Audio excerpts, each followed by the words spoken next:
I'm resident of Colin Joel Saints for YouTube, joined by Bobby Lugosi, who does Dracula very, very well, by the way, if I might add, and is a big Dark Shadows fan. So I have to ask you, when did you start dressing up as Dracula?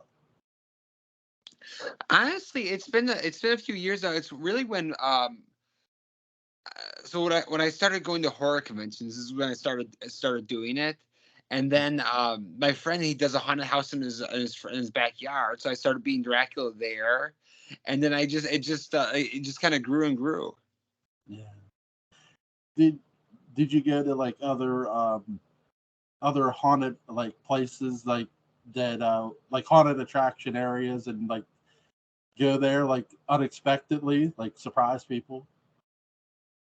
You know, yeah. So like when I go to like haunted houses and stuff like Yeah. that, I dress up as Dracula. Now it was actually funny. Last time I was the one, there was another vampire there too, and it was someone that I had known from years ago who like saw me like just when I started doing this. Yeah.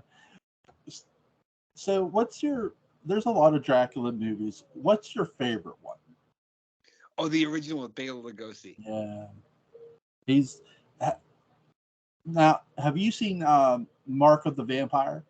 Yes, I have. Like now Lugosi, what's funny about that movie is they told him, no, you're not really playing the vampire. And he goes, oh, come on, you got to let me play a real vampire. And in the movie, he has the line, I was better than any real vampire, which I is know, funny, right? It because was, it was like perfect, wasn't it? Like, all right.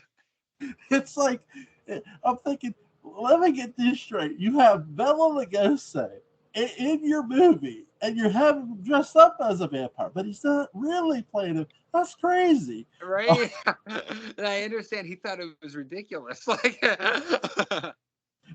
It's like the whole movie. You're like you're sold. Like this, yeah. like he's a vampire. Like no, he's an actor playing a vampire. I'm like, oh my god. But yeah, I'm with you. Like Bela Lugosi's Dracula is amazing. Is what do you think of Christopher? Like compared to like Bela Lugosi and Christopher Lee? What do you think of Christopher Lee's? All right, so they're both really great. I guess Bela Lugosi to me he feels more like a supernatural being. Yeah, Like whereas even though like it happens off screen, I believe it. Like he doesn't like when he moves in close to Bite Lucy, it feels very ethereal. Whereas Christopher Lee, he's more of a physical Dracula. yeah. Like he's more like the physical threat. I forget the name of the movie, so it stars Rudolph Martin, and he plays the real life Vlad the Impaler. Um, Oh, what's that? oh, you just said that sounds cool. Yeah, it's from the '90s. I forget the name of it. I was mentioning it a couple nights ago on another podcast, and I still forget the name of it because I'm old. So, so I'll have to look it up, and I'll send you the name of it if you could find it. Check it out. It's pretty good for what it is Cool. because It sounds really interesting. it does add like with most like with most Vlad the Impaler movies you'll see, it adds the fictional lore of Dracula. Mhm. Like the newer the Dracula Untold movie. I don't know. Did you see that one? Yes, I did see that one. I really liked it. See, everybody I talk to likes that movie, and I'm thinking, just think they Universal never gave us a sequel. Those people. The response sounded really good to it, and Yeah, yeah, surprised they didn't do a sequel to that one. I know it was really. I like how they intertwined like real life history with fiction, which was like cool. Like I don't mind somebody doing that if they do it out of like good quality entertainment. And I'm thinking, all Yeah. right, I'm sold. And then it's like, no, we didn't get nothing after that. I'm like why? And And because it was ready for it, it was a great backstory, like that you could call back to. like I'm sure you saw the Dracula Netflix show with I forget his name. He sort of looked like Lugosi a bit. Yes, I did. I watched it all in one night. As right as it was finishing up with the sun rising, in real life, that's when the sun was rising. There's a lot of vampire movies out. One that was recommended to me was Midnight Mass. Did you watch that one? No, I haven't seen that one. That one's really good. You'll enjoy it a lot. It's not Dracula, but I think that's what makes it unique. Like because we've all seen like a lot of the Dracula movies, and here's something it's a touch of Dark Shadows, and it's a touch of like old school suspense vampire movies that you've seen before, but it has a deeper subplot to it. Which, if you don't enjoy it, message me say, "God damn it, Joel." No, that sounds really good. I want to see it. I recommended the movie to somebody I knew. They called me and said, "Yeah, you're wrong. This movie sucks." I'm like, you didn't like it? Oh god. But I really like what you do with your TikTok videos. Very, very good. The Dark Shadows videos. How long does it take you to record and edit those? It takes it's hard to exactly say because if I sometimes I'll get stuck and I'll kind of take a little break from it and like I'll tinker around with it, and so it's so usually like I'll like do like one day of filming and then I'll do like another day where I edit. Yeah, that's cool. See, I don't edit my videos because simply I'm lazy. But that's cool that you take the time and do those. They look really good, and I love how you go through. You remind me of Bella Lugosi the way you do your motions. It's really good. Thank you so much. I mean that. I really think you do a great job. Is it? Do you like plan on doing it like more mixed, like more Barnabas stuff, and also I know you're going to do Dracula more, which is cool. But are you going to do more Barnabas stuff as well? Oh yes, I am. I've actually been collaborating with this lady. She's so nice. Her name is Catherine, Yeah. and she. So I've been working on some Dark Shadows videos with her. I actually have one. Be releasing in a few days. It's when Angelique puts the curse on Barnabas. Who's an underrated vampire actor that you think is underrated? You know who I thought was really really good, and it was. Did you ever see the Fantasy Island episode where Robert Reed guest starred? And he was playing a method actor, and his fantasy was to he was going to be Dracula in a movie, and his Yeah, fantasy was to be like the real Dracula. And yeah, I thought he was really good. yeah. There's a lot of good television vampires. Like we're going to talk to Jonathan Frid here in a moment, but yeah, he wants to sort of play the ultimate role in a sense of being a vampire, of being Dracula. And it's like with Fantasy Island, especially the original Fantasy Island, every, everything's like it has a message to it, so you're waiting for the hook. Yeah. like, like I remember the episode with the devil on it, and that I'm like, wow. That one was like out of those two episodes scared me the most. But again, I was a kid when I watched it. So, Yeah. like Jesus. What do you think of? Have you ever watched the Vampire Hunter D movies? No, I haven't seen those. I think you'll enjoy the second one most. The first one is a bit rough around the edges because it's the first one. But Vampire Hunter D Bloodlust, I think you'll enjoy a little more because it has a better story to it than what the first one actually does. The first one is it's more of an introduction to the character itself of what he does, and the voice acting it's okay. It's better. Like the voice acting is better in the second one, obviously, simply because with the second one, it was made out of a Western American studio and the mix of a Japanese studio. I think that's why they were able to do a better job with the second one. Right. Yeah. But yeah, definitely check those out. Those are really good if you can. So when did you get into Dark Shadows? See, so the first time I ever saw it was in grammar school, and I was home from sick from school, and it was on TV. I didn't know what it was. It was the episode where they're in 1897, and then Jameson has to go into the room where his grandmother's dead and like get the will out of the coffin. And that was the first time I ever saw it. But then I really got into it when I was about 12, when they started releasing it on DVD. Yeah. And I'd remembered like seeing that. And then my mom used to watch it when she was little. And then so then that's when I got into it, when it was coming out on DVD. So I would get like volume 1. That I was so hooked, I had to get volume 2 when it came out, and then volume 3. And then at the same time that I was watching it on DVD, which started with like when Barnabas first comes on, Sci-Fi Channel was airing it. Like, and I was watching the beginning of when Barnabas first comes on at night, and then in the morning I was watching when Gerard was taking over Collinwood. Gerard Styles was a scared dude. Right? What did you think of like that green? Because you don't know who he is like right away. They don't mention his name right away, and they got this green lighting on him. What did you think of that?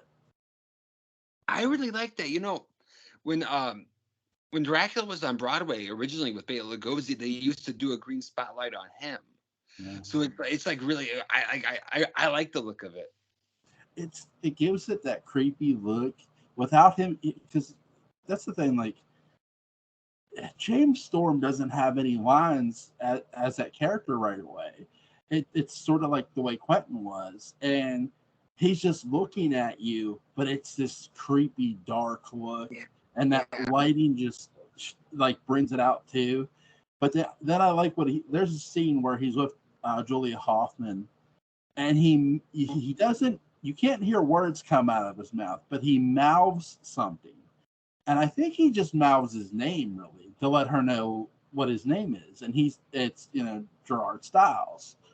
And I'm thinking, that's still creepy that, he's not really saying words. He's just mouthing to you, because it's like, you don't know what he's going to do. Right, and, yeah, it's not. What's your favorite arc in Dark Shadows? See, my favorite is always when Barnabas first comes on. It's like so neat. It's what first got me into it, and I just love like the introductions of like how like when Barnabas is first introduced and how Julia is first introduced. I just love it. But honestly, that like after that one, probably like I like 1795 a lot, 1897. Man, they're all so good, honestly. What did you think of 1995? Because it was the first time Collinwood had just been destroyed. Oh, I love 1995. Yeah. It's so, man. It's like it's an atmosphere like none other. It's just such an atmosphere of doom. It really feels like, and I know they never directed a Dark Shadows episode. It feels like George A. Romero or John Carpenter have taken over Dark Shadows. Yeah. Like the world is over. Yeah. Crazy. Carolyn's like crazy. She recognizes Barnabas from his port. She's like, "How long have you been here?" "I've been here since the beginning." It's like, yeah, just tell her whatever you want. Like, how crazy Quentin is. But here's the real shocking part too. How shocked were you that Stokes was this broken man? Right. Yeah. Like that. That was almost like the most powerful thing, because like he was such a pillar of strength. Yeah. Because he went into the Dream Curse to fight Angelique. He was always so confident, and to just see him in a state of terror, like it's 19. Just Dark Shadows was that show that just when you think they can't shock you, wrong. Yeah. And that's what I love about it too. Like 1995 is my favorite arc. Like, I know it's only 9 episodes, but it's 9 episodes of just pure terror. Oh my god, yeah. Like, honestly, like if you only have time for 9 episodes, like those are the 9 to watch. Yeah, it really it still establishes Barnabas as your hero too, because he's ready to take on whatever force necessary, and he's trying to figure things out. And to sort of see Julia Hoffman betray him at this point because of Gerard is still he's like, I love how Jonathan Frid's like, I don't know how the sheriff could have found out, and she's like, don't you? And he turns, he's like, you told. He's shocked, that she went to the sheriff because Gerard's like basically possessing her. Yeah. I remember that. See, that's such a powerful scene between the two of them. Yeah. What did you think of Barnabas's sister, Sarah? I really liked her. I remember like she's like such a neat character because it's very ghostly. She has like a very like ghostly like old world quality, and I like. And I love how it like represents like the other side of Barnabas Collins. Yeah. Like when he like how when he's ready to kill Julia, and like when he sees her, it stops him dead in his tracks. And then like in the scene when he thinks remember when Willie's talking about like kids playing outside, I think, and then it crosses his mind that it could be her, but he doesn't even want to admit it. Yeah, he's like, tell Dave. I thought I told you to tell David. So no, it wasn't David. It was this little girl, and he just looks like, no, there's no little girls that play here. Yeah. like you sound like you're not sure about that, Barnabas, buddy. Right? Yeah. I told my wife. I said, listen. I said, Barnabas is nervous now. I said he looks like, oh crap, like when he's. Right, yeah. But what did you think of the Maggie Evans, him kidnapping Maggie because she resembles Josette? I loved it. I thought very, very spooky, very tense. I remember the first time like watching Maggie escape. I was just like on the edge of my seat. I couldn't, because remember I watched the series by the DVD volumes, and I remember I didn't quite understand how a soap opera worked. I thought maybe like volume 1, I thought maybe at the end like Barnabas would die. I didn't really know how the series was gonna play out, and I couldn't believe that it ended on a cliffhanger like that with like her about to stake him, then he grabs the stake. Like I couldn't wait for volume 2 to come out to find out what was gonna happen next. I was so involved in it. Yeah, I first watched it on the Sci-Fi Channel when it aired, and it's funny because they showed it from the beginning, so I didn't know what I was watching. And I'm going through, and my mom was like, "What are you watching now?" She got me into horror. I was at a young age, and I was like, "I'm watching a show called Dark Shadows." There's this woman. She comes to this big house. She starts, teaching this kid, and she goes, "Oh," she goes, "Did the vampires show up yet?" And I stopped dead on my tracks. I'm like, "What?" So she knew, and she goes, "Oh, never mind. You'll see." And I was just like, you can't leave me like that, but she did. And so I'm watching it, and there's the ghost, there's a phoenix, and then there's Barnabas. I'm like, oh yeah, that dude, yeah, that's a vampire. When I seen the hand come out the coffin, I'm like, yeah, that's a vampire. That's a vampire. All right. I've seen Bela Lugosi. I've seen Dracula. That's a vampire. And when he knocks on the door, I'm like, and Mrs. Johnson's like looking at him. I'm like, oh wow, this is gonna get really, really good. I was like, my God. And it did. I mean, Barnabas Collins has the longest arc in Dark Shadows. Yeah, you're right. I don't think it ever, to me, it never really ended. Like I know, like after they go off, it goes off into 1841. So have you heard of that? They may do a sequel series that what's the name? Mark B. Perry is working on that. Yes, I have heard about that. Do you know anything that's going on with it? I know they were still shopping around last time I heard. So it would be perfect. I feel like right now it's like the perfect time because like with like, is this supposed to be on a streaming service? I don't know. They haven't. Again, no one's picked it up to my knowledge. So they're wanting it to go to streaming. So because I feel like it would be like the perfect way because like like niche television is getting bigger and bigger, like where you could appeal to like it doesn't have to go on like channel 7 anymore, like, so I feel it's like the perfect time to bring it back, because Netflix, they did a revival of Lost in Space, and I thought they did a wonderful job. Like, I can only imagine what they could do with Dark Shadows.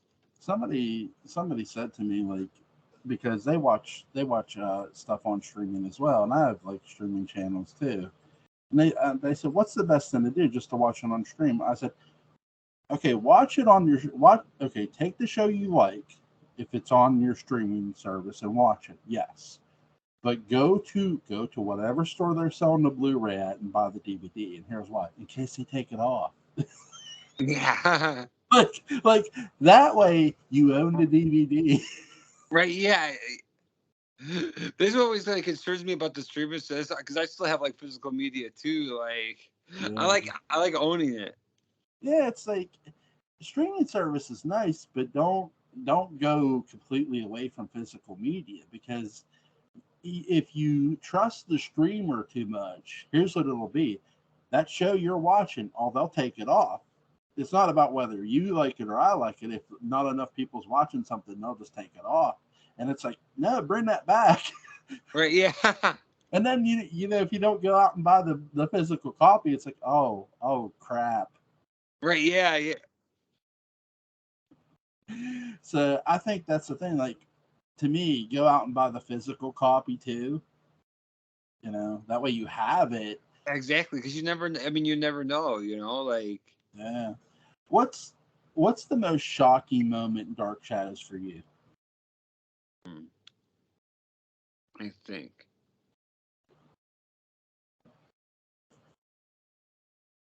1897, when they stake Barnabas. Yeah.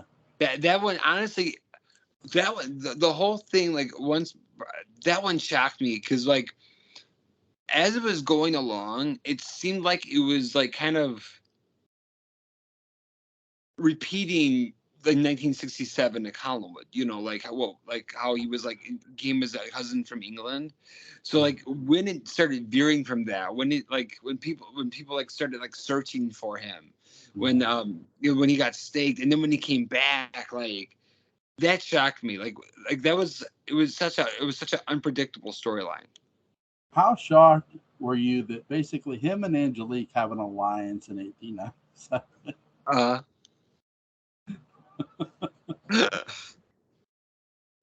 I know, it was interesting because and I guess that makes sense, because the two of them, they do have a bond, whether they like each other or not. They have a strong bond where they're two people who like they know the same history. It's almost like Liz and Jason McGuire. They have, even though it's a Harry connection, it's still a connection. My wife told me this, like, you never forget your first love, and that's what they are to each other. They're each other's first love. And Yeah. she's right. That's the thing too. It's like, so they'll always, no matter what, no matter how much they hate each other or want to strangle each other, they'll have that bond. And that's why they're always so they all, before the threats come, they start talking to one another. With 1897, I love how she's like, "You got to leave, Barnabas. You got to leave. You're not going to change things at all." And here's the thing, she's sort of right. Right? Yeah. It's like, I like how she's like, "You're not going to change nothing." I'm like, "You sound pretty sure about this." And they're Laura Parker and Jonathan. They're just so on. You know what I mean? But really, really, I'm with you. That shocked me too. Mine's obviously, I said 1995, Collinwood destroyed. But how shocked were you that the werewolf, Alex Stevens, comes through the blue whale window? Oh yeah. Yeah, you're right. Oh, that was. You know what I was just thinking when you said that? I know I wasn't why, because you would think that 1995 would shock me, but I think it's because I was watching the Gerard storyline in the morning, so I already knew that they had gone to the future. That's the thing. Like when they go to the future and they're there, like the 9 days that they're there, it's like you're just wondering what's going to go wrong for them, like how much it's going to go wrong, because things have already went really, really wrong for Like it's everybody else. right, yeah, and I mean, it's like crazy seeing Collinwood like that. It is, and then like the most destroyed you see something before this is the blue whale. Is like when the werewolf jumps through the window, Mm-hmm. and it's just like I mean, don't get me wrong. Dark Shadows tends to like Barnabas destroys the equipment to like bring Eve back. Like he saves Maggie. We've seen things be destroyed, but we haven't seen like a set just be destroyed the way Collinwood was. Right? Yeah. Sorry, I'm rambling. I apologize, but Oh no. it's it's just still shot. Like every time I picture Dark Shadows, I picture like Collinwood, how we saw it in 1966, and then in 1995. I'm going, yeah, they holy Yeah, crap, because it's like such a pillar of strength. yeah. You And know, like it's the only thing that's been consistent throughout the entire series is that house. who's I know Barnabas is probably one of your favorite characters, not your favorite. Who's your favorite female character? Dr. Julia Hoffman. Yes. I love her. I love Julia Hoffman. I love how with Hoffman they mention the character. They say his name's Dr. Hoffman, but then the next time you hear about the character, her name's Dr. Julia Hoffman. And I'm thinking, think about this. Dark Shadows literally did a sex change, and it ended up being great. And it, like it, you have this character.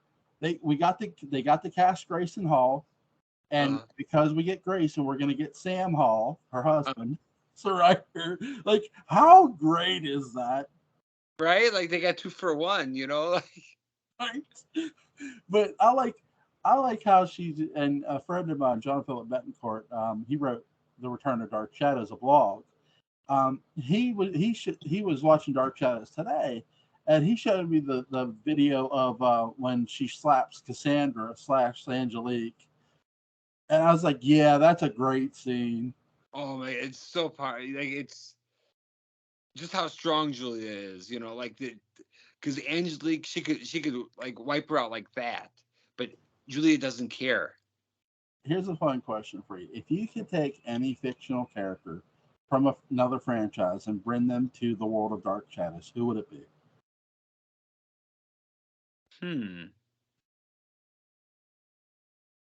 That's a really good question.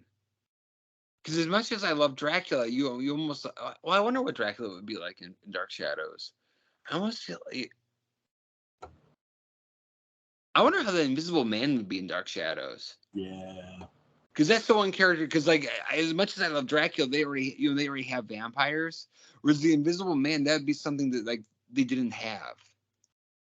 I tell you, well, I have two. You could have picked more than one, but I'm a huge fan of the original Cat People. I would love to see how, like, the Cat People would be in Colin's Port. You would not know it, and Yeah. like they'd be like flirt. One of them would be flirting with Quentin, and they'd be dancing with him. Then you'd see the yellow cat eyes as they're like. Oh yeah. Oh that'd be. Oh yeah, that'd be terrific. My other one is my favorite Paul character, the Shadow. I just think that would be interesting. Oh yeah. but yeah, I think it's really cool that like Dark Shadows, you could look at that world and how great it was and how great it still is. He, what's what did you think of the Phoenix? I thought that storyline was really, really great. So I didn't watch it till like later on because like I don't know if you remember, but like the DVDs, they started with volume 1 of like when Barnabas came on, so they didn't release Laura Collins till later on. Mm-hmm. And I had seen Diana Maley at a Dark Shadows convention, but I wasn't at that time. I hadn't seen the original Phoenix storyline yet, so I didn't realize like how important she was. Yeah. But I remember her like talking about reincarnation, and when the Laura the Phoenix storyline came on, like I was so impressed by like how like natural she seemed as the Phoenix. Yeah. Because even like when you met Diana Maley like in real life, like she would like talk about reincarnation. So like it just seemed like she seemed to so naturally fit that character, and I think that was like one of the most like frightening storylines they did because Yeah, it did just seem so natural. it was terrifying. I mean, Yeah. here's this woman who just appears out of nowhere, and she's sitting in the same restaurant Maggie works at, and here's Sam Evans. He's looking at her like, I know who that is, and he's telling Roger. He goes, guess what? Guess who's back in town? Your wife. And so she's got everybody fooled that she's Laura Collins. Right. Yeah. I love that. That is so neat. And what did you like when they first started like doing the fire effects and the special effects with the Phoenix? What did you think of that? I was really impressed by that because I know they did fire like later on, but like the fire like in the black and white, it's like I think more frightening. So I was really especially the scene when like the climax scene when they're in the fish fishing shack. Yeah. Like that was like a really frightening, intense scene. Yeah, and the fact that you have Alexander Moltiasel's Mrs. Collins, like she's trying to plead with her, and she's like, "Oh, come on, Vicky, you know better. You and that Dr. Guffrey of yours." And that line was just like so sinister. What did you think of Dr. Peter Guffrey? I really liked him. I really he seemed like a real parapsychologist. Like he brought like a really like strong reality to it. I especially liked how during the seance how he recorded what was going on. Yeah. And it just seemed like that situation seems so believable that if someone was really doing that, that would be like a scientific approach that they would go with. I like how with his character, he doesn't come in accusing anybody. Yeah. He's just investigating the situation and what could be really going on. He's very neutral, and I'm like, this is what an investigator should do. Yeah. He's not like he's not like like on it like an exaggerated like Van Helsing type character. He just he looks at all the evidence, even his like conversations with Laura. He doesn't accuse her. He's like saying a few things and seeing how she reacts. Yeah, and it's very smart the way he like interviews her too. He's like you said, he's just asking her basic questions, like, and it seems harmless enough that he's really just trying to get some information out of her. And it's really cool to see that type of character that's not so pushy, but you realize they're here to help too. Right? Yeah.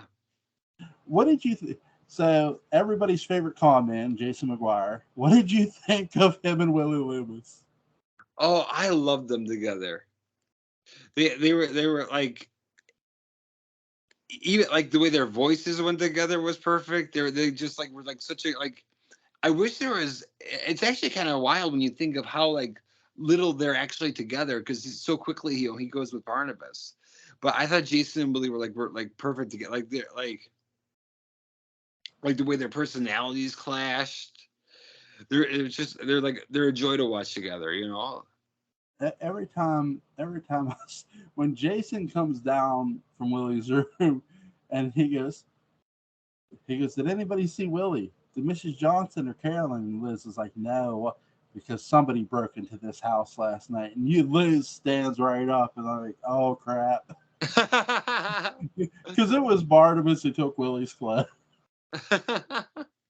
It's like it's like Vin's about to pick up now. He took Willie's clothes.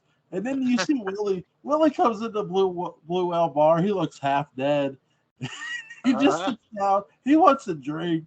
And I love the interaction between him and Mitchell Ryan, Burke Devlin's character. What did you think of that? oh, I loved it. It was so good. Like just the way like the Willie was so out of it, and the way and actually that's actually one of my favorite scenes because it's when like this like it's when this soap opera is becoming like a vampire show, you know, because like how they're reacting to what they think is like a normal soap opera situation, like maybe he's sick, but really like this whole other thing, he's going under a vampire spell is going on. It's actually it's one of my favorite. Those are some of my favorite episodes. As someone who dresses up as Dracula, what's something that you yourself want to do with the way you cosplay as him? Is there another fictional character you sort of want your character sort of to interact with? See, from Dark Shadows, or just from anywhere, wherever you want. I honestly, I love when it's a classic horror character. Yeah. I love when I meet like another. I would go bananas if it was like if I met like someone from Dark Shadows, or when I meet like other Universal monsters. Like those are like anyone from a classic, or if I saw someone like in the Vincent Price cosplay. I love like interacting with like people dressed as classic horror characters. It's funny because when I see House on Haunted, the original House on Haunted Hill, Vincent Price, and I watch it, and I told my wife, I said, if you think about it, basically Halloween Resurrection is sort of they take the plot from House on Haunted Hill. I said, you got these kids who are going into Myers' house for money. It goes wrong. But with House on Haunted Hill, Vincent Price was just so, like, he was so cooler than the other side of the pillow. Right, yeah. Like, it's like that character was so cool. And when you see him play a heel too, it's like, my God, is he so good? Right? Like, he's got such a like a gleam in his eye, like you get to he loves being the heel. What did you think of Peter Cushing and Christopher Lee's chemistry? I really, really like them. I like how they're both like how they're both such physical powerhouses. Like it's like when you watch like Peter Cushing, like it's unbelievable the way he jumps over the banisters and everything like that. Like how does he do it? Like, but I really liked how they're both very dynamic. Their chemistry was really good in those movies. Like I remember one time I was in the hospital and I was watching, like, it was October, and I was watching like Hammer horror movies they were on, and people someone's like, who are those two guys? I'm like, that's Peter Cushing, that's Christopher Lee. That's who that is. So obviously there's the legendary roles that they both turned down. They both turned down the role of Dr. Sam Loomis for John Carpenter's Halloween. What do you think of that? What do you? As much as I'd love to see what they would have been like in it, it's hard for me to imagine them like playing that character. Yeah. Like because they're almost. I mean, I know they would have done a great job. Don't get me wrong, but to me there's almost like a larger than life quality to Christopher Lee and Peter Cushing. Yeah. Whereas like whereas I see them and I picture them in old Europe. Yeah. Whereas Donald Pleasence, he was, he could be larger than life too, but he seemed to fit more. You could believe seeing him in a small town. Like he had like a little bit of a quieter quality, and he was so perfect as Dr. Loomis. Again, like I know Christopher Lee and Peter Cushing would do an amazing job at it, and as much as I'd love to see it, like I'm glad it was Donald Pleasence. Like that's the thing too. Like before, like everyone, like I know makes a big deal of this still. I'm thinking, you gotta understand, these guys, by the time this movie was being made, had done a lot of horror in their career. Yeah, oh yeah. like Christopher Lee, Peter Cushing had done a lot of horror. They were wanting more challenging roles. Right, yeah. And like my favorite Christopher Lee role is when he's in the Three Musketeers movie. He's really great. Like his sword fighting skills is amazing. But and then Peter Cushing being in the first Star Wars movie, and his character You know, it's like it's not again. You look at them as actors because that's what they are, but it's like when you think Peter Cushing, Christopher Lee, you instantly go back to those Hammer movies. Right? Yeah, yeah. like, no matter what you see him in. Um, what's what is there? Because you've dressed up as Dracula a lot of times. Is there one place in particular you dressed up that was like most special to you, like where you appeared or somewhere?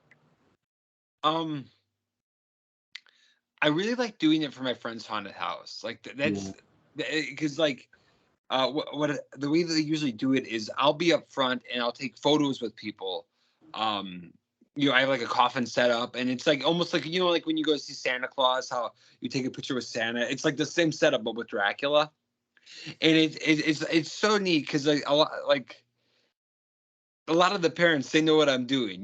They know I'm doing Bela Lugosi, and they appreciate that I'm doing like the classic. And then the kids, a lot of, like some of them, the real little ones, they think I'm the real thing. And like, I remember going to a haunted house once, a haunted attraction, uh, and they had this. They would pass every year. They'd pass by the same route to get you to this house, and the house would look different each year. So oh, cool. they'd pass by this big ass pond or lake or whatever. And one year, coming out the lake and pond was both Fishface and Jason Voorhees, and they're sort of looking at each other. And Uh-huh. I'm like, I started laughing. Just like, that's hilarious. But I thought it was the funniest thing. And this girl was screaming, and the guy in the fish face costume was just looking at her. She's the, and when this when someone's next to you screaming, your ears are ringing. Right? Yeah. Yeah. So, going to haunted places, whether you're dressing up or not, is just a lot of fun. But is there a Dark Shadows episode with Barnabas you're looking forward to doing most? Uh, Gee, they're all honestly, they're all so good. I like. I'm really the one I'm wrapping up right now is when Angelique puts the curse on Barnabas, and Nice. I'm super excited about that scene. I actually, sorry if I interrupted you. No, go ahead. Um, I shared some of your TikTok stuff to some groups. Thank you So so I, much. so I do share, like when I see your stuff, I share it around. Really cool. I watched it. I'm like, so the fact that you're doing that, I can't wait to see it. Oh, thank you so much. I hope you enjoy it. I will definitely, man. I'll tell you what, because we'll talk about it here. I would love to see you do Barnabas from House of Dark Shadows, Ooh, like the that would different be a good one. because it's different from the Barnabas of the series. It Uh, is. He's more like violent. Yeah, that would be fun to do. is House of Dark Shadows the best vampire movie Hammer didn't make? You think? I think so. I love House of Dark Shadows. Yeah, it's really intense. Like I told a friend of mine, well, my buddy John Phil Betancourt, I was talking to him about this. I said, "Have you ever seen the House of Dark Shadows movie?" He goes, "No, nah, he hasn't seen the movies." Because the one thing he doesn't want to do as a writer is like on like accidentally like borrow. Right? So, Yeah. and I said to him, I said, "Listen, when you watch House of Dark Shadows, you know how Barnabas is like this a bit of a menace in the series." He goes, "Yeah." I said, "They turned that up 110 degrees." And he's like, "Really? Do they?" I was like, "Yeah, you gotta watch it." So I know. My nickname for it is Dark Shadows on steroids. All right. yes. Yeah, see, you're like me a bit because I said Dark Shadows on HGH and people were looking at me like I'm like it is. I said, listen, I said Yeah, like like imagine like basically it's like Barnabas Collins being the Hulk in a sense. It's like right, yeah, yeah, he's like don't you need to get a Dr. Banner, don't you need to get angry? I'm always angry. Uh, like, but I'm always a vampire. Um, I tell you the scene that shocked me in House, and I want to get your thoughts on this. The scene that shocked me in House of Dark Shadows is still to this day is Carolyn's funeral. oh yeah. What because did you? you don't expect it. Like you No. don't like it's because it's like it's just a somber scene. Like it's like you know, it's outside. It's outside. We never see. Well, occasionally, but we almost never see that on the series. It's it's raining. It's and the way they go into the mausoleum where they bring her coffin, and the way they put the flowers on. It's very somber, and you're not expecting that. Like the way Jerry Lacey reads that eulogy too, it's like, oh Jesus Christ. Yeah, like even the like having him play it because you're used to seeing him as like Trask and it's big Right. and theatrical, whereas here no, it's very very serious, very Yeah. focused, very, very like just like a real funeral, and it just like it makes her death even like heavier. Yeah, it's really like House of Dark Shadows. It's a great movie to watch, no matter when you want to watch it. But it's a perfect October movie, really, from Oh, it is. It really is. start to finish. And I love. You're right. The outdoor. It's a lot of outdoor scenery, but that's what builds it too. Like when you see the Sleepy Hollow Cemetery. My buddy Mark Gilman told me that they use Sleepy Hollow Cemetery. I didn't know that, and I'm like, It's that it looks amazing. right, like it's outdoor, but and they got like the perfect locations. Yeah, they did. I mean, the Lyndhurst estate, it makes a great Hollywood. It really does. Like it really like because it's grand, but there's there's almost even though it's big, there's like kind of a claustrophobic feeling to it too. Yeah, Where it has it's a very like creepy quality to the house. There's like lots of corners where someone could be coming out of any corner. I tell you too, David Hennessy when he's like throwing the ball around, and he says, "If I catch this, Carolyn's not dead." And then he falls down, and he wakes up. It's nighttime, and Carolyn calls for him and calls for him, and he runs away from her after seeing her, and he's so terrified. Man, that house is just it's intense. It really is. Oh, that scene with David and Carolyn. It's so eerie. So It they actually do stake Barnabas in the end of it. What did you think of William Loomis sort of being the unsung hero in this movie a bit? I really like that. I really like that because it felt like what he was almost like trying to do at the end of like like if things had gone the other way in on the series, that he because he was always sticking up for Maggie and trying to save Maggie. Yeah, So he it really fit, and I thought it was really like how he sacrificed like himself and everything like that. No, I thought it was a great opportunity for John Carlin because John Carlin is such a great actor as Willie. yeah Like it really, I I feel like his character really got to shine in the movie. yeah he's really it's so great to see like somebody play a character in the movie, but they're not playing the exact character they played in the series. And Yeah, you really tell that with these characters in the movie, they're not playing those characters from the series. Yeah, they have the name of those characters, yeah, but they're not playing exactly them. I think just you're right. John Carlin really shines in the movie. He's a lot of fun. Whereas in the series, he's more Barnabas's conscience to a degree. I love yeah. how he's telling Barnabas, "You can't go down there and kill that girl," and Barnabas is listening to it. All right. I love how when they think Maggie's dead, he's like, "We killed that girl, Barnabas. We killed that." And I swear, every time I hear, I'm expecting Barnabas just to turn around and like pimp hand him, and he Right. does. He doesn't.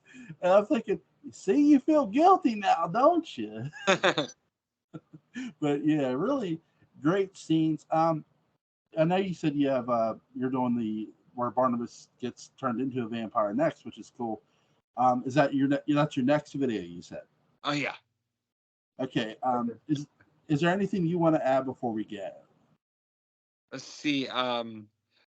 What what are some scenes that you would like that you'd be interested in me doing? Because I'm always I, like searching for like new I, ideas, suggestions. well, the obvious one for me is when Barnabas first comes out the coffin. I don't know how you would do it, where he's grabbing somebody Willie by the throat. I don't know how you pull it off, so I'll ask for something a little simpler, where Barnabas is talking to Elizabeth. You could have a female play Elizabeth, where he first comes into Collinwood would be cool. Oh, Um, that'd be cool. and another simpler one, little simpler, when he actually first um, meets Maggie, is real like in the diner, like the conversation they have in the diner, and you hear the wolves howl. Um, Oh, that the other, obviously, the big one, like to me, one of the bigger ones is when Julia Hoffman tells him that she could cure him. That would be one too. oh, that'd be a really good one too. That'd be a really great one. Yeah. So This is one of my favorite scenes anyway. yeah, I'm really excited for your next couple videos, whatever you're gonna do. Like I know you're doing the Barnabas getting turned into a vampire, but I'm excited, buddy. You do a great job. Thank you so much. I'm so glad you like them. I love doing them. They just look like a lot of fun. Which anytime I see a fan having that much fun with Dark Shadows, it brings a smile to my face. Oh, So, it's a ball just to say like you just to be in that character, saying those character names. Like it's so much fun. yeah, it's like Dark Shadows is just something is like so entertaining, and to see other fans do work out the characters is fun. So it's really like speaking as a fan, I enjoy anything that shines a positive light on Dark Shadows. Um, so that's just who I am. But first of all, Bobby, I just want to say thank you for giving me your time. I know you're very busy. Oh, Um, I'm happy to. I'd like to bring you back for maybe we can discuss the entire 1995 arc. I would love that. So, when's the next day you could have available? Let's see. Well, I'm always off on Thursdays, Fridays, and Saturdays, so those days always work good for me. How, how's next Saturday? Yeah, next Saturday should be great. Same time? Yeah, same time would be perfect. Okay. Because First of all, it works out good because your 8:30 is 9:30 or because it was only 9:30 here, so it was like perfect for me. yeah, I'm on the East Coast. It's a little later where I'm at. I'm at 11:26 now, but, Oh, but you're right. I'm an hour ahead of you because you're oh, on Central. I'm an hour ahead of you. It's funny. My one friend, he lives on the West Coast. He's like 2-3 hours behind us. So it's like when I'm calling somebody in California, it's like I got to remember I'm calling. Oh, that's right. They're behind me in time. it's such a simple concept that people are in different time zones. You learn it early on in school, but man, when you're trying to call someone, does it get confusing? All right. Like, yeah, it's funny because when I called somebody like my uncle was somewhere like in the mountains. So he's like, I'm on mountain time. I'm like, you're on what? I'm like, you're on what? What do you mean? Like, what do you mean you're on mountain time? uh, And then I had to literally think about elementary school all the hell over again. right. Like, goddamn school. Yeah, but, so it's just like, I'm like, look, just tell me what time, my time, I should call you. And then he said, I'm like, perfect. Perfect. All right. Like, don't tell me what time. Yeah, okay. Tell me what time you're on, but just tell me what time I need to call you. And Right. he's telling. Then when he called me, he messed with me. He goes, "It's this time." I'm like, "Oh my god!" Like, stop, stop. It gets so confusing. It gets so, and you wouldn't think how confusing it gets. My, I remember my brother and me. We stayed in the woods, haunted woods one night, and his Oh. watch just stopped. And my watch was still going. I said, "You know why your watch is honestly stopped?" I said, "Your watch is stopped." I said, "Because I said, "Right there." I said, "Your battery is, I guarantee you, is dying." I said, "I have never seen you change that watch battery ever." and the watch just went off, and he goes, "You know what? You could take this watch and just." He like looked at me. So a little fun story before we go off, but I was yeah, funny. he was mad at me because I was like it's there's nothing supernatural there, dude. Your watch battery's just died. Then we had I like how we had a cat. We had a cat like stalking, like a little house cat in the woods stalking our campsite. Oh, perfect. Like somebody left their cat out in the woods. Like what's wrong with you? Why would you do that? You know? Was it like a famous haunted woods you guys were in? They they say it's famous, but I've never had nothing happen there. It's where they called it the gates of hell, but we weren't that. Here's the thing: number one, we weren't too far in. Number two, we always know where we're at. We have when we were kids, we were always taught by a map. There was no cell phones when we were all younger, but nowadays everything's cell phone. But even nowadays, you should be prepared for the outdoors and just not just take cell phones, but take maps, matches. You know, my one thing when I go into the woods, I say, look, I'm not a gun person, so I'll bring like a knife. You know, but you know, I'll use it if I have to, like if an animal tries to attack me. But that's it. That's the thing. In the woods, you should always be prepared. So. That's my makes sense. Yeah, because like anything, cell phone service could go out, so it's always good to have like a plan how to survive just in case. Like always bring a cooler full of make sure you have plenty to drink. Bring plenty to drink with you. The one thing I never bring, and I tell people, don't bring meat. Don't bring meat into the woods because that's just you're asking for trouble. Right? Yeah. Oh my God, yeah. Like don't bring me into the woods. Because no matter what it attracts, it's not going to be good, Right? No, here's the thing. I live up in the mountains of Pennsylvania. That's where I'm from, and I once saw a bear go through my yard, and I was like, "Holy cow!" And then when we were going off the mountain, we saw a bobcat cross the road. So not as bad as my wife. My wife, when she was working Walmart, she stopped in the middle of the road going off the mountain because there was a big black bear in front of her.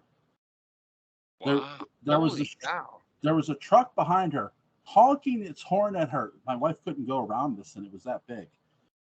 And then it got to her side of the road completely, and then the truck went around, and it saw the bear, and my wife's like, "Yeah, see why I can't move now." Holy cow!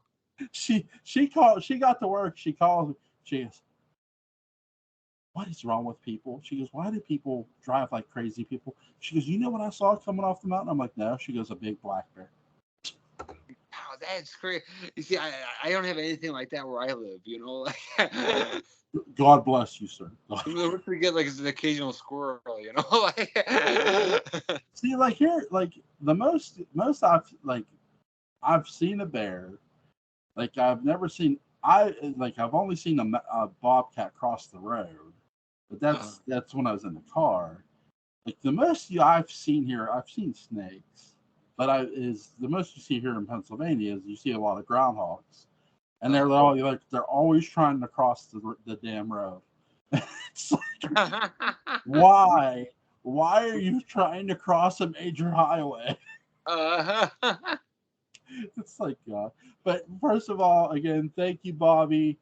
Link to Dusty Old Movies is going to be in the description box. Link to Bobby's TikTok is going to be in the description box. Also, next Saturday, me and Bobby are going to discuss 1995 of Dark Shadows. Thank you so much for your time, Bobby. Thank you so much for having me. I can't wait for next week. See you next week, buddy.